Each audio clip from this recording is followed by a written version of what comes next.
Broadcasting from Detroit's Cass Corridor, it's the Metro on WDET. I'm Tia Graham.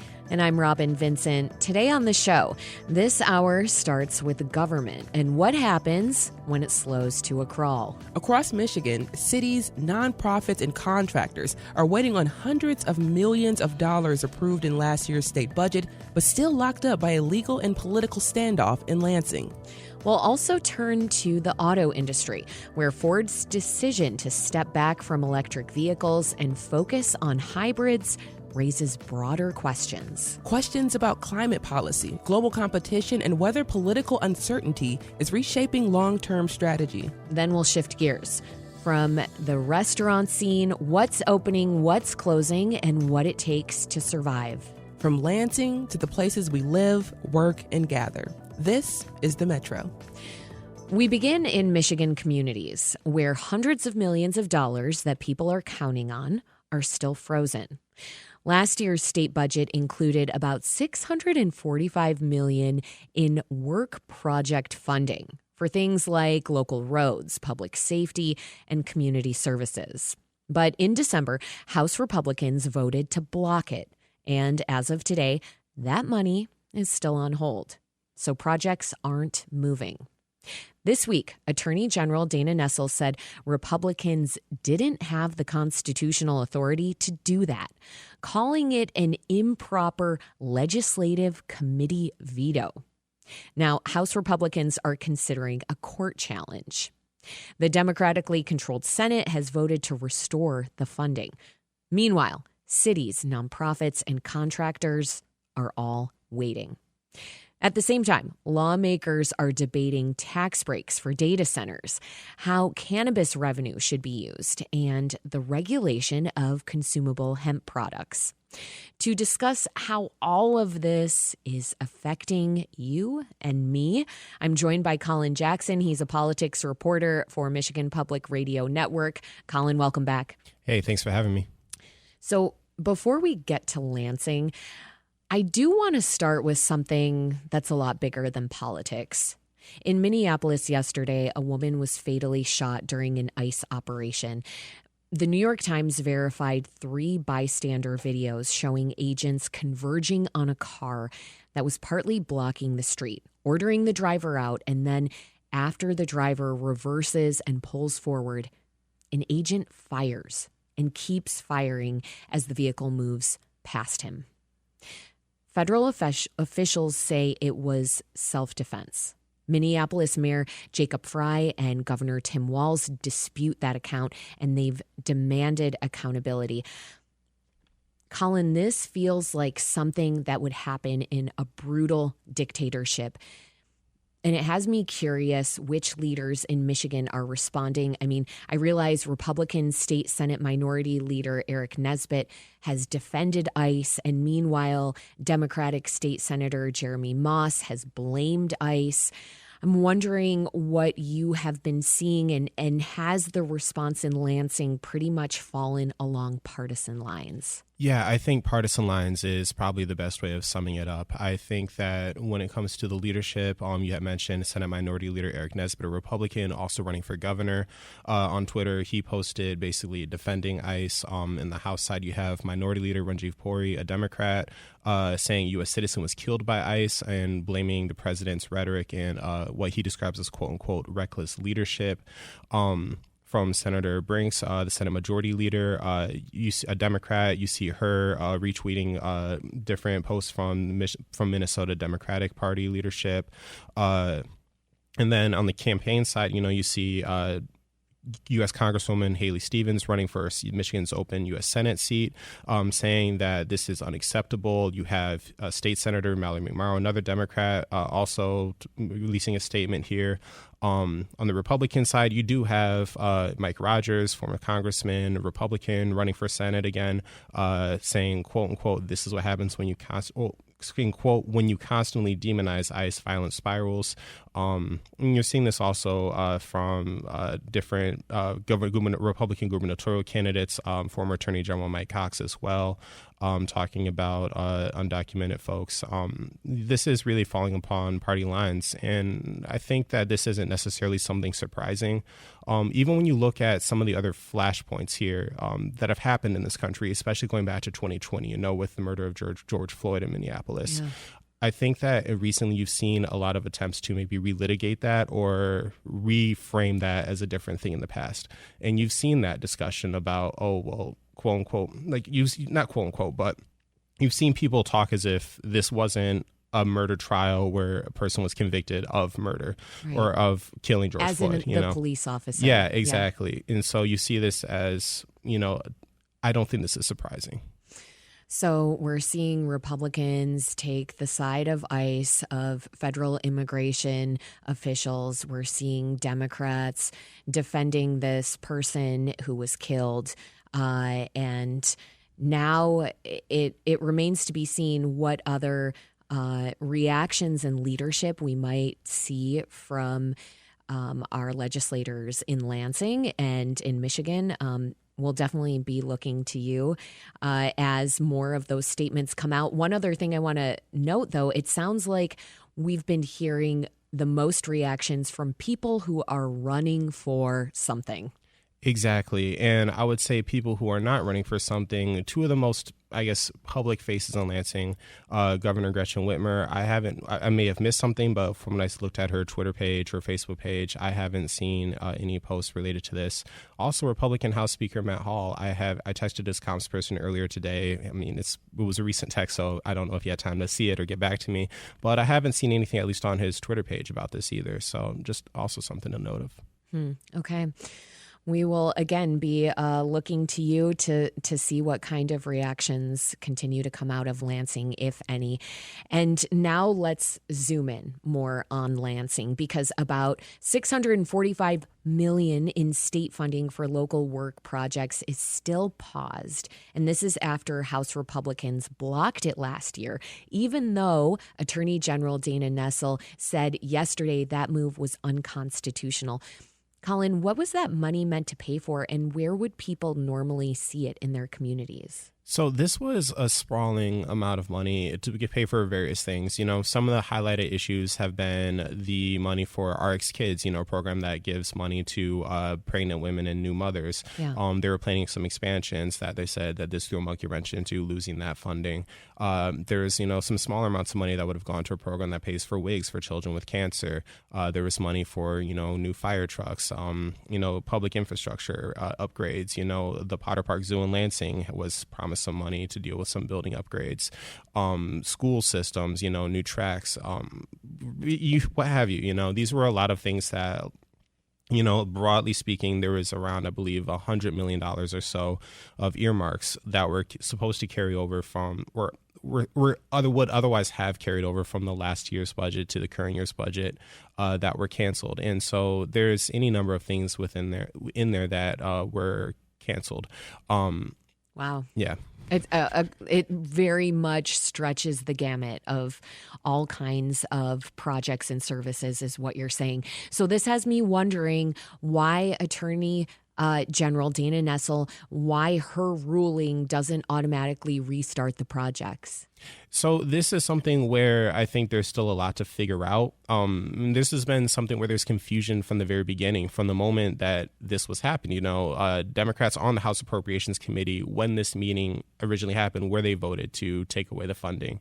This was something where I think a lot of people were caught off guard. They were caught flat-footed. And throughout this whole process, people are scrambling to try to figure out. You had mentioned earlier when Senate Democrats who were in charge of that chamber, the House is controlled by Republicans, when the Senate was trying to figure out how to respond to it, and they passed a new spending bill to restore all that funding. They had to even figure out what was all taken away in the first place to figure out how to put most of it back. And so with this Attorney General decision, typically these do have the full weight and force of law, but I think there's still a lot to figure out what's actually going to happen, practically speaking, now that some of these projects had already been told, okay, you're not getting the money. Some of them had not even received notice from the state that they weren't getting the money, and they were still waiting to hear back. And you also have House Speaker Matt Hall saying he's going to sue over this. So I think if this money were to come back or not, it's still going to get litigated. It's going to get drawn out. Colin, this really begs the question, in a divided legislature like we have here in Michigan right now, does the budget become the main policy battlefield because it's one of the only things that has to move? I think that's a fair thing to say. You already see lawmakers and state departments and the state budget office scrambling to start working on next year's budget. Next week, I believe we have the CREC, which is the Consensus Revenue Estimating Conference for the budget nerds out there, which is the first, big step of writing the next year's budget. And I think after what we saw this past year, going up into the deadline, missing the deadline, having to pass a short-term spending bill, and then coming back and finishing the job basically after the deadline had already passed, I think people would like to avoid that. But this fight is only going to get worse and worse, I think, as you have more time to really dig down and look at some of these things. And now you have more distrust between Democrats in the Senate and Republicans in the House. And, everyone's saying so far when I've talked to people in leadership, they said that, they've been able to work across party lines before. They've been able to get things done. They don't see anything that's going to stop them from doing it. But practically speaking, as you see these battles continue getting stronger and people becoming more entrenched, I don't see it getting easier to pass a budget. It's the Metro on WDET. I'm Robin Vincent. My guest is Colin Jackson, a state politics reporter. We're talking about frozen funding, gridlock in Lansing, and what all of it means for everyday life in Michigan. Colin, let's talk about an issue that is uniting people together across the political spectrum. We were just talking about division. This has been a uniting force, and I'm talking about residents who are banding together in Michigan communities against data centers. Michigan created big sales and use tax exemptions to attract so-called hyperscale projects, big projects. Now lawmakers in both parties are pushing bills to repeal those breaks. Talk about the shift we're seeing. This was a major win this was what the governor's administration considered a major win of the Democratic trifecta, where they had been pushing this for a long time, and a lot of states initially, I think, saw these data centers as an opportunity to bring in major investments from these big tech companies, think Oracle, think Facebook, think Google, think Microsoft, or what have you. And, this is at a point where AI is seeming like it's becoming omnipresent, it's becoming everywhere. And so people see this as, like maybe the next internet or the next major innovation, and everybody wants to get a part of it. And so, yeah, like you said, there was some bills passed in the last legislative session to expand, to welcome these to the state and attract them into the state. And so, it looked like these efforts were starting to bear fruit. OpenAI, obviously the maker of ChatGPT, and Oracle had a project that they're planning for Saline Township near Ann Arbor. Yeah. And at the same time, these data centers, especially the hyperscale ones, these are massive power sucks. It's hard to overstate how much energy and electricity this would require. I believe the estimates were for DTE Energy to power this data center, it would require increasing its complete capacity of all the energy it's able to currently offer, I think, by a quarter. And so if you think about how much DTE just in general provides to the state of Michigan as one of the largest utilities in the state, it's a massive amount of resources that will go into this. That's not to mention water and some of the environmental impacts. And that's just one project. And so you're seeing more and more, I guess, NIMBYism, where people in communities are saying, I don't know if I really want this here. I don't know if I really want this like in my backyard. And you have people concerned about, if DTE is now providing power to these things, or Consumers Energy, or whatever power company it is, in your local area. There's concerns about grid reliability, about what's going to happen there. And so then that's where you kind of get some of this opposition coming from. But then on the on the proponent side, the people in favor of these data centers, the bill sponsors who actually passed this legislation, they say that they wrote their bills in a way where Michigan wouldn't see the same issues as other states. And they're arguing that these data centers and that these massive projects are ways to get investments in Michigan, not just in Michigan's economy, but also Michigan's power grid, because they're saying the way these bills are written, that local taxpayers, your local ratepayers wouldn't be holding the bill for these data centers. And whether or not people believe that, that's a whole other issue. Colin, how do these lawmakers want to use the potential money from the data centers? Yeah, so the way the laws will work and how it's framed, at least in the context of this OpenAI data center, because that's one I've had the most experience covering. When you talk with the people, the supporters of it, they'll say, okay, well, these are major grid investments, and the contracts that OpenAI Oracle would need to sign with DTE and the Michigan Public Service Commission would basically require them to pay for all these major infrastructure upgrades to Michigan's energy grid. You know, we have a clean energy bill or clean energy law where the state's going to need this massive new sorts of renewable or sustainable energy in some way, shape, or form. And so then this would need to be built regardless. So they're saying that these data center could be an opportunity to have one of these companies come in, build a bunch of infrastructure. The way that the officials and the supporters of these projects say the contracts are written is that no matter what, even if OpenAI or Oracle just back out of the project, there's millions of dollars that they'd have to pay in penalties, and that no matter what, DTE would just be the one holding the bill, and they just have to eat that and wouldn't be allowed to pass it on to taxpayers, or ratepayers rather. You know, and again, the issue comes down to trust, though. Most communities just frankly do not trust their power companies. They do not trust that these things will happen. They do not trust that the interests will actually protect them. And I think that's where one of the biggest issues comes in here. It's the Metro on WDET. I'm Robin Vincent. I'm speaking with Colin Jackson, a state politics reporter. We're talking about frozen funding, gridlock in Lansing, and what all of this means for you and me. We'll keep going in just a moment here. We're going to take a quick break. Stay with us.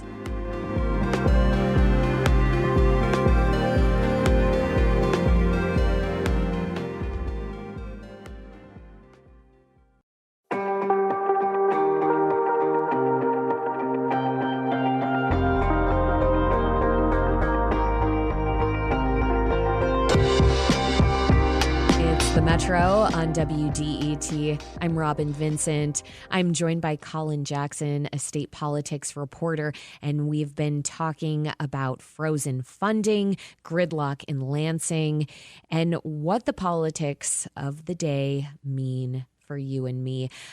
Colin, I want to get into cannabis taxes because Michigan's new 24% wholesale tax, 24%. Again, I should repeat that because that really did shock the industry. That took effect January 1st, and a court of claims judge has allowed a lawsuit challenging that tax to continue.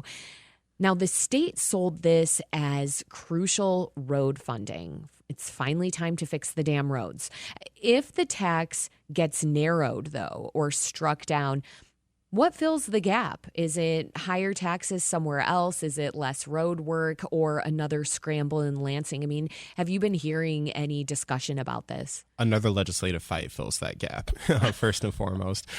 This was something where, you know, when it came down to paying for road funding, you know, House Republicans said when they came out with their road funding plan that they could do it without raising taxes, without raising new revenue, or at least make it revenue neutral. Democrats were saying, you know, it's just not realistic. Like, there's got to be new revenue coming from somewhere. And so there was a lot of, I guess, hand wringing, you know, just on the back end, trying to understand, okay, like, what are you say revenue is going to have to come from somewhere. What are the options on the table? Republicans say they have this plan, they have these bills. You say you have a plan too. What is the plan? You know, and it was really hard to get details from that. And so eventually what ended up happening was, you know, you have Democratic leadership saying this marijuana tax, the 24% wholesale tax, this may not have necessarily been the most ideal option, but this is what was politically possible. This was an area where lawmakers on both sides of the aisle felt like they could get behind some sort of new tax, and they felt like the marijuana industry, for better or for worse, was the one that was going to foot the bill. And so we've heard from Democratic leadership that they would have preferred to have seen, little revenue increases here and there, more scattered out, so not one industry is really holding the burden from this. And so what happens after this, I think you kind of go back to the drawing board a little bit and you start to have those conversations again if this falls through.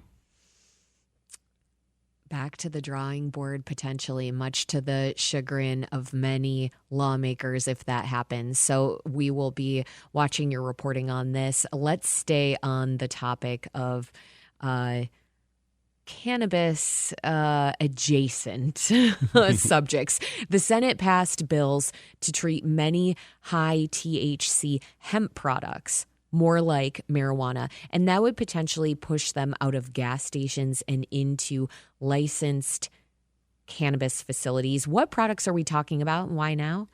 Yeah, so, colloquially, I guess the term, I'm not sure if this is the best way to frame it, but I've heard it be called, gas station weed, for lack of a better term, Doesn't sound very appealing. Right, so this would be like, Delta 8, or you've seen different types of variants of that, you've even seen like Delta 9, Delta 10, so it kind of those broader, like they're the brightly colored packages, like sell like gummies or whatnot. They're sketchy, no?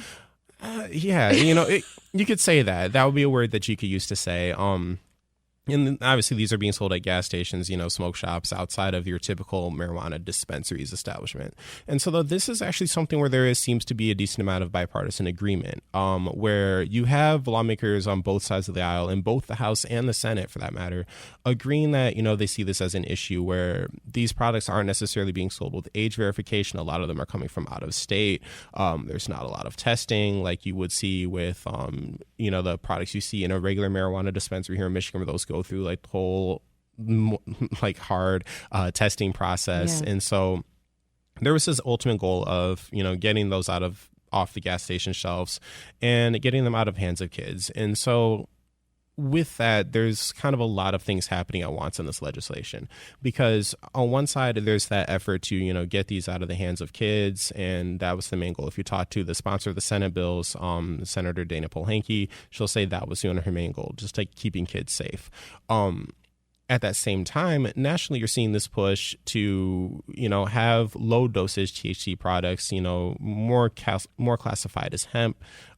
Seeing those expand in other places, maybe selling like THC containing seltzers at a liquor store or at a bar or something like that for people who may not necessarily like alcohol.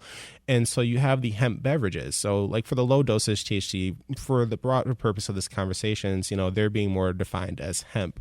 And those hemp beverages are kind of what there's a big push to bring those hemp beverages to maybe spots outside of dispensaries, because maybe, again, you want to drink something that'll maybe give you a little bit of a buzz. You don't feel like going to a whole dispensary, etc. And so with that, there's a lot more fights, about like what dosage do you consider hemp, what dosage do you not consider hemp, And the Senate bills, to get it through the Senate as part of a deal, they restricted the maximum amount of THC you could have in that to a relatively lower amount compared to what the House had been looking at, what previous bills have been looking at. And so what happens with that going forward in the House, it remains to be seen. This is really emblematic of the growing pains of an expanding cannabis industry. The industry here in Michigan is still relatively new compared to other states. It sounds like, though, there's more agreement on this than a lot of other issues. Yeah, I think this is definitely part of the growing pains. And again, there's so many different factors to it. On one side, Michigan's cannabis industry is huge. At one point we sold more marijuana than California. Like that's that's a lot different scale. And yes, you have some agreement here in the sense that people think, okay, well, how do we get some of these products off the shelves versus how do we make sure some of these things are safer? How do we increase access in some areas? And I think everyone's entry point into this conversation might be coming from a slightly different point. Again, whether it's coming from children's safety, I think everyone can agree on children's safety, but you're thinking about children's safety versus you're thinking about maybe expanding some of these markets versus, maybe throwing the cannabis industry a bone after dropping a 24% wholesale tax on them. And So there's agreement that maybe people want to get something done, but then the question is how and what does that look like? And I think that's still going to take a few months to figure out, if not, a lot of this current year. And then the other thing in the background of all of this is, changes in federal regulation when it comes to hemp, because under the 2018 Farm Bill, that really paved the way for a lot of these products to exist in the first place, that used percentage standard. I think it was 0.03% THC by total volume of a product, could be considered hemp for the purposes of, legalization or federal legalization. So let's say you have like a 2-liter bottle, like 0.03% THC. That's significantly bigger than if you have like a little can or something like that. Right. But with the federal budget continuing resolution that we saw in that fight play out also in October, or rather to end the government shutdown, and now my months all run together, that changed to a by weight standard. And so that's a significantly less amount of THC federally that is now legally considered hemp. Now that had a whole year to take effect for states to, in the industry to adjust to that. And so what's going to happen to that federally could change, who knows? And so that's another consideration here that state lawmakers also having to deal with. It's the Metro on WDET. I'm Robin Vincent. My guest is Colin Jackson, a state politics reporter. Colin, I want to move from what lawmakers can potentially agree on to a lot more of where there is disagreement. It has me thinking about Michigan House Speaker Matt Hall, who said publicly that he's proud that major Democratic priorities haven't moved this session, that stopping things is the point of divided government. For listeners who just want roads fixed, projects finished, what does that governing philosophy mean in practice? I mean, and how unusual is it to hear gridlock framed as success? I think there's a few ways you can frame it, because on one side, yes, the whole job of governance and governing and lawmakers are to law make and to govern and do things. On the other side, I think if you talk to Speaker Hall and his framing of it, he's saying that he still wants to see things done that he thinks will move the state forward. At least he says will move the state forward. I think in just his view, at least his publicly stated view, he just doesn't think a lot of Democratic priorities are worth moving forward, When we talk about earlier in last year, when a lot of when a lot of Senate bills weren't moving anywhere in the House, his common go-to line would say like, oh, these bills just aren't ready to move. They're moving our bills because our bills are ready to become law. We just think the Senate bills need more work. And then eventually, coming up to lame duck, there was deal struck. They passed a few dozen bills that were kind of here and there, like odds and ends type of bills, nothing super transformative. But meaningful to the sponsors, obviously. But, so that's kind of where I think he's framing this conversation, where he still talks about, maybe economic development bills can happen. Roads was something him and Governor Whitmer were pushing very much so together, for that matter. And so I think that there are policies that he would like to see passed. I just think at the same time, and the whole purpose of divided government, where you're coming off of a 2-year Democratic trifecta where Democrats could do anything there was enough political will for them to accomplish, I think him and more Republicans writ large in the legislature want to see that slowed and see themselves as a check on Democratic power in the state. Does Lansing, though, kind of feel like it's litigating more than it's governing? I mean, between the work projects fight and the marijuana tax lawsuit, are courts becoming a second legislature? Yes and no. I don't know if it's time to go that far just yet, but there are some high-profile litigations that are happening right now, and it's important to mention. These lawsuits are also costing you and I money as taxpayers. These lawsuits aren't free. The state is still paying lawyers to do these things, and so, for example, when the House decides to not send a handful of past bills that had passed the legislature from the 2023-2024 legislative session to the governor, that just Democrats, again, for when they were in charge, this is something they could have done. They just didn't do it until the buzzer and they ran out of time. When Speaker Hall refuses to do that, the Senate sues the House, and that becomes a whole fight. And then when Speaker Hall decides to appeal his loss in that case, that becomes more money that gets into a fight, when you're seeing the work project fight, that lawsuit, that potential lawsuit that he talked about, that's going to cost money. And so these things are in the cannabis lawsuit, that's going to cost money for the state to defend, for the legislature to defend. You are seeing these things happen. I don't necessarily know if it's replacing the lawmaking power, because again, it's not like we're turning to the courts to set new precedent, to set laws where, the legislature would, in the same way we've seen, Supreme Court precedent basically set new policies. But that being said, I think that it's very emblematic of the gridlock you're seeing in Lansing, and just the contention around every little inch where you're seeing so much litigation. Matt Hall and Republicans were attempting to cut government waste in the latest budget. I mean, did they make cuts that were truly wasteful and not useful for the broader public? I mean, you're mentioning some impending court battles that are going to cost people a lot of money. That seems like that is antithetical to what Republicans would want.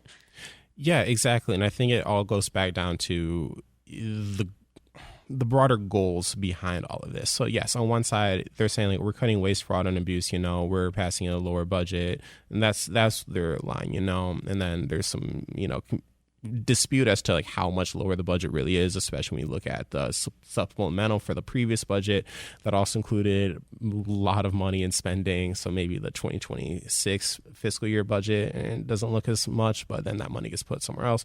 And so then there's a lot of different ways of looking at that fight and the cuts that were made, especially to departments, the quote unquote ghost employees who Republicans kept alleging that didn't actually exist. Right.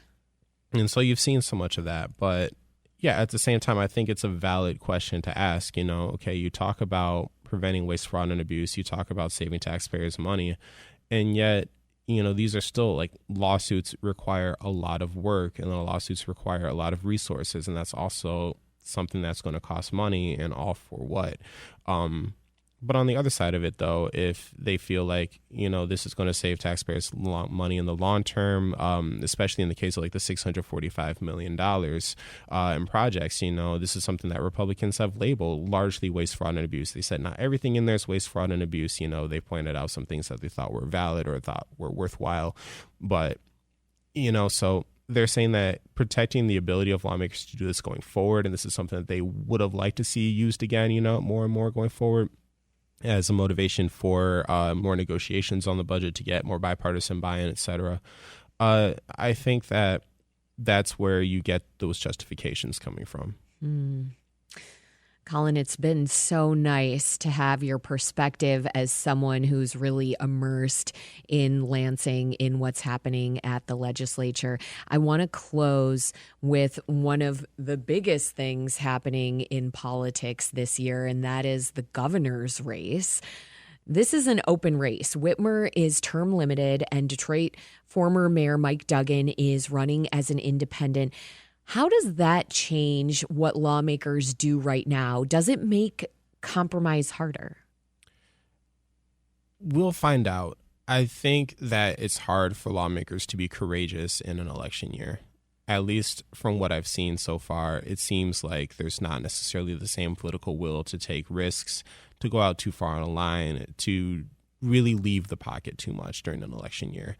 Now, the question is, do the broader circumstances of this election demand it, and who's willing to rise to the occasion, who's not willing to rise to the occasion? Obviously, not every candidate is in office right now, but it's going to be interesting to see how, especially as we get closer to the midterm elections, as we get closer to the polling, as we get closer to, how realistically Democrats think they get to taking back the House, how close Republicans feel they are to taking back the Senate. I think that's where we're going to start to see some of these things really play out and maybe calcify or start to mold. It's going to be interesting to see what happens and what types of bills get forward and how bipartisan those are versus, how many virtue signaling votes the House takes or virtue signaling votes the Senate takes that they know have no chance of getting past the other chamber. Colin Jackson covers state government and politics for the Michigan Public Radio Network. Colin, thank you for your reporting and for walking us through how so many decisions land outside the Capitol. Yeah, thanks for having me.